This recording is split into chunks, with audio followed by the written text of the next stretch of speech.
Lyari town میں chairman ناصر کریم کی صدارت میں کونسل کے اجلاس کا انعقاد کیا گیا۔ اس موقع پر میونسپل کمشنر حماد اینڈی خان اور کونسل کے ممبران اور قابل احترام خواتین کونسل کے ممبران نے بھرپور طریقے سے شرکت کی۔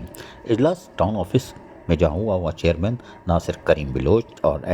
حماد اینڈی خان جو میونسپل کمشنر تھے، اجلاس میں مکمل کورم کے ساتھ منتخب وائس چیئرمین اور خواتین ممبر فاضل ممبران نے کھل کر تفصیلی طور پر بہت سارے ایشوز پر تبادلہ خیال کیا گیا اور متعدد قراردادیں بھی پیش کی گئیں۔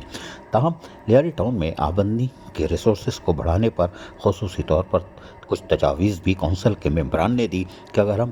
ریونیو میں اضافہ کر سکتے ہوں تو زیادہ سے زیادہ ریونیو حاصل کر کے ہم اپنے لوگوں کو بلدیاتی سہولتوں کی فراہمی ان کی دہلیز پر پہنچا سکیں گے۔ اس موقع پر کونسل کے ممبران نے لیاری ٹاؤن میں ہونے والے ترقیاتی کاموں کے حوالے پر اپنے اعتماد کا اظہار کیا کہ جس طرح لوگوں کو بلدیاتی سہولتیں فراہم کی جا رہی ہیں، وزیر اعلیٰ سندھ سید مراد علی شاہ ہو یا میئر کراچی بیرسٹر مرتضیٰ وہاب کی طرف سے جو امداد فراہم کی جا رہی ہے، یعنی کہ لیاری ٹاؤن کی تعمیر و ترقی میں اور اسپرے مہم وہ جو اس کی کارکردگی کو بھی کونسل کے ارکان نے سراہا۔ لیاری ٹاؤن کونسل کا ماہانہ اجلاس یقینی طور پر آج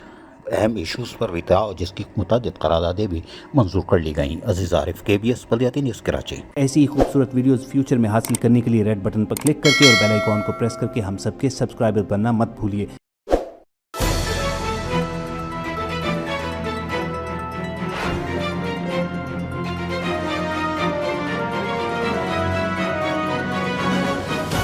KBS بلدیاتی نیوز